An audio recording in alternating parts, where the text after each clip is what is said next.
nalulungkot ka, maraming iniisip, hindi mabura. Tinatanong sarili, kaya pa ba mga problema mo ngayon na ba'y isang tambak na paulit-ulit umuukit sa isipan ng pasakit? Ang pagsuko lumalapit, kalungkutan sumasapit sa gabi, palagi ang hikbi, kahit anong takip ang sugat mo'y nananatiling mahapdi. Pero teka lang, makinig ka lamang sandali, ayos lang naman kung hindi ka pa makangiti.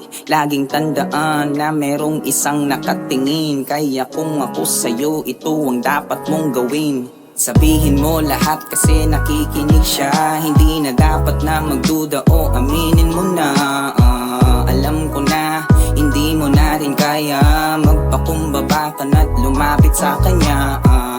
Manalangin ka, manalangin ka, manalangin ka, manalangin ka. Sige na, manalangin ka. All you have to do is just pray and God will make a way. Dati wala akong pakialam at di ko gusto maniwala, di siya nakikita at nararamdaman, kaya mahirap magtiwala. Nang maunawaan, bigla nalinawan mga kasalanan na ba nahugasan at akin nalaman ng katotohanan. Kanyang kamatayan, ito'y kaligtasan. Bakit ka ba nagdududa? Gusto mo pa ba ng pruweba? Di ka dito, makinig ka, totoo siya pambihira, kaya kanyang patawarin, kaya ikaw ay bumalik na. Ang dapat gawin ay umamin sa mga maling nagawa.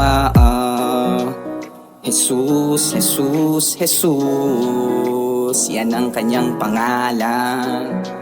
Siya lang ang daan, siya lang buhay katotohanan. Sabihin mo lahat kasi nakikinig siya, hindi na dapat na magduda o aminin mo na. Alam ko na, hindi mo na rin kaya, magpakumbaba ka na't lumapit sa kanya. Manalangin ka, manalangin ka, manalangin ka, manalangin ka. Sige na, manalangin ka. All you have to do is just pray and God will make a way. Sabihin mo lahat kasi nakikinig siya, hindi